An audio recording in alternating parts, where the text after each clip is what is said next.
Yes, good morning students.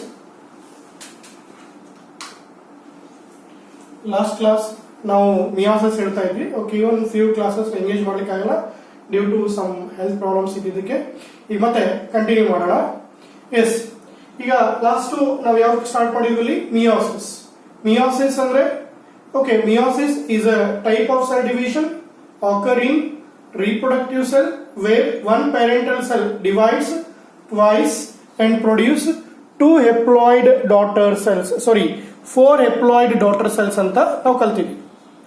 Okay, ಈಗ mitosis to ಮಿಯಾಸಿಸ್ ಅದೇ difference. Mitosis ಅಲ್ಲಿ ಏನಾಗುತ್ತೆ, ಒಂದು ಪೇರೆಂಟ್ ಸೆಲ್ ಡಿವೈಡ್ ಆಗಿ 2 ಡಾಟರ್ ಸೆಲ್ಸ್ ಬಂದ್ರೆ, ಮಿಯಾಸಿಸ್ ಅಲ್ಲಿ ಒಂದು ಪೇರೆಂಟ್ ಸೆಲ್ 2 ಸಲ ಡಿವೈಡ್ ಆಗುತ್ತೆ. ಅದಕ್ಕೆ ನಾವು ಅದನ್ನ ಮಿಯಾಸಿಸ್ 1 ಮತ್ತೆ ಮಿಯಾಸಿಸ್ 2 ಅಂತ ಕರಿತೀವಿ. ಓಕೆ, 2 ಸಲ ಡಿವೈಡ್ ಆಗಿ ಇಲ್ಲಿ ಒಂದು ಸೆಲ್ ಇದ್ದಿದ್ದು ಎಂಡಿಗೆ ಏನಾಗುತ್ತೆ, 2 ಸೆಲ್ ಆಗುತ್ತೆ. ಅದೇ ಇಲ್ಲಿ 2 ಸೆಲ್ ಇರೋದು ಎಂಡಿಗೆ ಏನಾಗುತ್ತೆ, 4 ಡಾಟರ್ ಸೆಲ್ಸ್ ಆಗುತ್ತೆ. ಓಕೆ, ಇಲ್ಲಿ ಬೇಸಿಕ್ ಆಗಿ ಏನಿತ್ತು, 2n ಇತ್ತು, ಡಿವೈಡ್ ಆದಾಗ n ಬರುತ್ತೆ. ಅದಕ್ಕೆ ಮಿಯಾಸಿಸ್ 1 ನಾವು ರಿಡಕ್ಷನಲ್ ಸೆಲ್ ಡಿವಿಷನ್ ಅಂತ ಹೇಳ್ತೀವಿ. ಓಕೆ, ನಾನು ಹೇಳಿದ್ರೆ ಒಂದ್ಸಲ ಎಂಟ್ರೆನ್ಸ್ ಎಕ್ಸಾಮ್ ಅಲ್ಲಿ ಬಂದಿರೋ ಕ್ವಶನ್ ಇದು, ಮಿಯಾಸಿಸ್ 1 ಮತ್ತೆ ಮಿಯಾಸಿಸ್ 2. ಓಕೆ, ಫಸ್ಟ್ ಗೆ ಹೇಳ್ಬೇಕಪ್ಪ ಅಂದ್ರೆ ಮೈಟೋಸಿಸ್ ಅನ್ನ ಇಕ್ವೇಷನಲ್ ಸೆಲ್ ಡಿವಿಷನ್, ಮಿಯಾಸಿಸ್ ಅನ್ನ ರಿಡಕ್ಷನಲ್ ಸೆಲ್ ಡಿವಿಷನ್ ಅಂತ ಹೇಳ್ತೀವಿ. ಯಾಕೆ ಮಿಯಾಸಿಸ್ ಅನ್ನ ರಿಡಕ್ಷನಲ್ ಸೆಲ್ ಡಿವಿಷನ್ ಅಂತ ಹೇಳ್ತೀವಿ?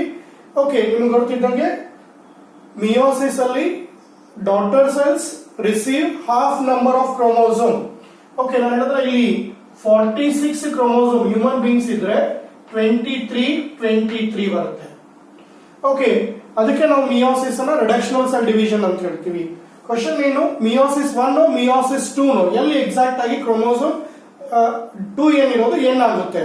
ಅದಕ್ಕೆ ಆನ್ಸರ್ ಇಲ್ಲೇ ಇದೆ. ಮಿಯಾಸಿಸ್ 1 is a actual reductional cell division.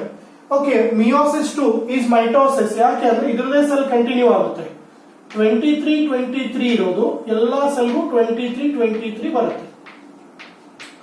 Okay, ಅದೇ ಕಾರಣಕ್ಕೆ ಮಿಯಾಸಿಸ್ ಅನ್ನ ರಿಡಕ್ಷನಲ್ ಸೆಲ್ ಡಿವಿಷನ್ ಅಂತ ಹೇಳ್ತೀವಿ. ಈಗ ಲಾಸ್ಟ್ ಕ್ಲಾಸ್ ನಾನು ಹೇಳಿದೆ ಏನು, ಮಿಯಾಸಿಸ್ ಅಲ್ಲಿ ಮೇನ್ ಬರೋ ಕ್ವಶನ್ ಏನಂತಂದ್ರೆ ಪ್ರೋಫೇಸ್ 1 ಸಬ್ phases.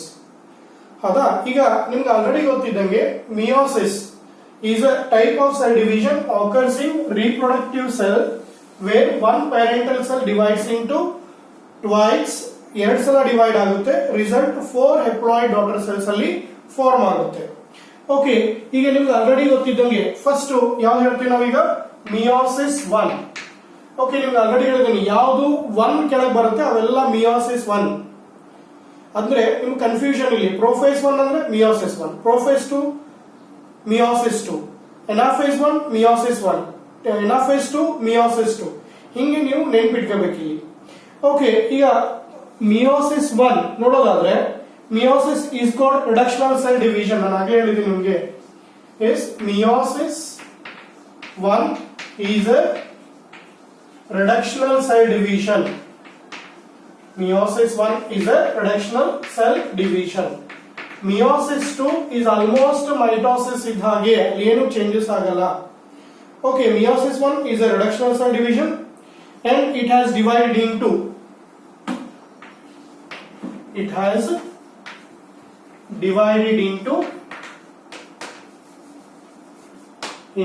4 sub-phases. Okay, no, sorry, 4 phases ಬರೀರಿ. Is 4 phases, 4 phases ಬರುತ್ತೆ. ಯಾವ್ದು? Okay, 1 prophase 1, 2 metaphase 1, first anaphase 1,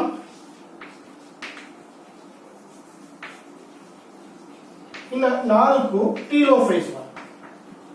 okay, please ಇದೇ ನೀವು ಸ್ವಲ್ಪ ನೆನಪಿಟ್ಕೋಬೇಕಾಗಿತ್ತು. 1 ಅಂತಂದ್ರೆ ಮಿಯಾಸಿಸ್ 1 ಅಂತ, prophase 1, metaphase 1, ಎನಾಫೇಸ್ 1, telophase 1.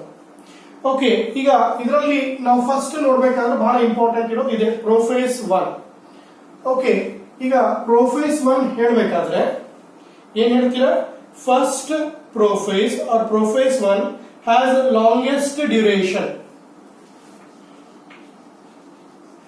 Prophase 1 has longest duration. Okay yes. ಇಲ್ಲಿ ಮ್ಯಾಕ್ಸಿಮಮ್ ಏನಾಗುತ್ತೆ ಪ್ರೊಫೇಸ್ 1 ಮೈಟೋಸಿಸ್ ಅಲ್ಲಿ ಕೇಳಿದಿರ ನೀವು, ಏನಾಗುತ್ತೆ ಅಲ್ಲಿ ನ್ಯೂಕ್ಲಿಯರ್ ಮೆಂಬ್ರೇನು ನ್ಯೂಕ್ಲಿಯೋಲಸ್ ಡಿಸಪಿಯರ್ ಆಗುತ್ತೆ, ಕ್ರೊಮ್ಯಾಟಿನ್ ಕಂಡೆನ್ಸಿಯೇಷನ್ ಆಗಿ ಕ್ರೋಮೋಸೋಮ್ ಆಗುತ್ತೆ, ಸೆಂಟ್ರೋಸೋಮ್ ಡಿವೈಡ್ ಆಗಿ ಸೆಂಟ್ರಿಯೋಲ್ಸ್ ಆಗುತ್ತೆ. ಇದನ್ನ ನಾವು ಮೈಟೋಸಿಸ್ ಪ್ರೊಫೇಸ್ ಅಲ್ಲಿ ಕಲ್ತಿದ್ವಿ. ಇಲ್ಲೂ ಸೇಮ್ ಅದೇ ಇವೆಂಟ್ ಆಗುತ್ತೆ, ಬಟ್ ಅದರ ಜೊತೆಗೆ ಇನ್ನೊಂದು ಇಂಪಾರ್ಟೆಂಟ್ ಏನಪ್ಪಾ ಅಂತಂದ್ರೆ ಜೆನೆಟಿಕ್ ರಿಕಾಂಬಿನೇಷನ್ ಆಗುತ್ತೆ. Prophase 1 or first prophase is longest duration where genetic recombination occurs. Genetic recombination occurs. ಇಲ್ಲಿ ಏನಪ್ಪಾ ಅಂದ್ರೆ ಜೆನೆಟಿಕ್ ರೀಕಾಂಬಿನೇಷನ್ ಆಗುತ್ತೆ. Okay yes, genetic material rearrange ಆಗುತ್ತೆ. Okay, it is divided into 5 sub phases. It is divided into 5 sub phases. ಅದಕ್ಕೆ ನಾನು ಬರೀ ಅಲ್ಲಿ phases ಬರದೆ sub phases. ಓಕೆ ಎಸ್, ಇವನ್ನ ಕರೆಕ್ಟ್ ಆಗಿ ನೀವು ನೆನ್ಪಿಟ್ಕೋಬೇಕು. ಯಾವುದು 5 sub phases? 1 leptotene, zygote. ನಾನು ಸ್ಕೀಮ್ ಅನ್ನು ಬರ್ಸಿದೆ ನಿಮಗೆ. Okay yes, patchotin,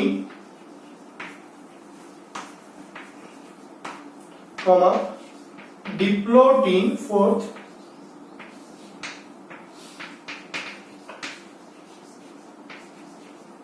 in the last two diakinesis. Okay, leptotene, zygotine, patchotin, diplotene, diakinesis. ಇಲ್ಲಿ ನೀವು ಇಂಟ್ರೆಸ್ಟಿಂಗ್ ಒಂದು ನೆನ್ಪಿಟ್ಕೋಬೇಕಾಗಿದೆ ಏನಪ್ಪಾ ಅಂದ್ರೆ, ಎಸ್, ಈ ಎಕ್ಸಾಮ್ಗೆ ಮಿಯೋಸಿಸ್ ಅಲ್ಲಿ ಇದೇ ಕ್ವಶನ್ ಜಾಸ್ತಿ ಬರುತ್ತೆ.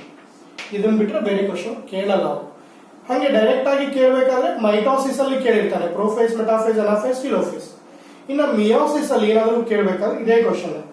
ಓಕೆ, 5 ಮಾರ್ಕ್ಸ್ ಗೆ ಮ್ಯಾಕ್ಸಿಮಮ್ ಟೈಮ್ ಅದನ್ನೇ ಕೇಳಿದ್ದಾರೆ. ಏನ್ ಕೇಳಿದ್ದಾರೆ ಅಂದ್ರೆ, describe the sub phases of prophase 1 of meiosis. ಈಗ ಪ್ರೊಫೇಸ್ 1 ಅಂದ್ರೆ ಸಾಕು, ನಿಮ್ಗೆ ಅರ್ಥ ಆಗ್ಬಿಡುತ್ತಲ್ಲಿ, ಅದು ಮಿಯೋಸಿಸ್ 1. ಓಕೆ, ಇಲ್ಲಿ ಪ್ರೊಫೇಸ್ 1 ಇಂಟ್ರೆಸ್ಟಿಂಗ್ ಏನಪ್ಪಾ ಅಂದ್ರೆ, ಇಲ್ಲಿ ಜೆನೆಟಿಕ್ ಮಟೀರಿಯಲ್ ರೀಕಾಂಬಿನೇಷನ್ ಆಗುತ್ತೆ, ಜೆನೆಟಿಕ್ ಮಟೀರಿಯಲ್ ರೀಅರೇಂಜ್ ಆಗುತ್ತೆ. That is a one distinction or different thing or concept ಅಂತ ಹೇಳ್ಬೋದು. ಓಕೆ, ಓವರ್ ಆಲ್ ಮಿಯೋಸಿಸ್ ಅಲ್ಲಿ, ಮಿಯೋಸಿಸ್ 1 ಅಲ್ಲಿ prophase 1 is most important step where genetic recombination occurs. ಅದರ ಜೊತೆಗೆ ನ್ಯೂಕ್ಲಿಯರ್ ಮೆಂಬ್ರೇನ್ ಡಿಸಪಿಯರ್ ಆಗೋದು, okay, plus chromatin condensation, centrosome divide ಆಗೋದು ಆಗುತ್ತೆ. But ಅದರ ಜೊತೆಗೆ ಮೇನ್ ಏನಪ್ಪಾ ಅಂದ್ರೆ ಜೆನೆಟಿಕ್ ಮಟೀರಿಯಲ್ ರೀಅರೇಂಜ್ ಆಗುತ್ತೆ. ಓಕೆ, ಈಗ ನೆಕ್ಸ್ಟ್ ನಾನು ಏನ್ ಮಾಡ್ತೀನಿ, ಈ ಲೆಪ್ಟೋಟಿನ್, ಝೈಗೋಟಿನ್, ಪ್ಯಾಚೋಟಿನ್ ಮೇಲಿಂದ ಬರೀತೀನಿ. ಅಂದ್ರೆ ನಾನು ಹೇಳೋದಲ್ಲ, ನೀವು ಈ ಬೋರ್ಡ್ ಅಲ್ಲಿ ಏನ್ ಬರ್ದಿರ್ತೀವಿ ಈ ಮಟೀರಿಯಲ್ ಯೂಸ್ ಮಾಡಿಕೊಂಡು ನೋಟ್ಸ್ ಅನ್ನ ಪ್ರಿಪೇರ್ ಮಾಡ್ಕೊ.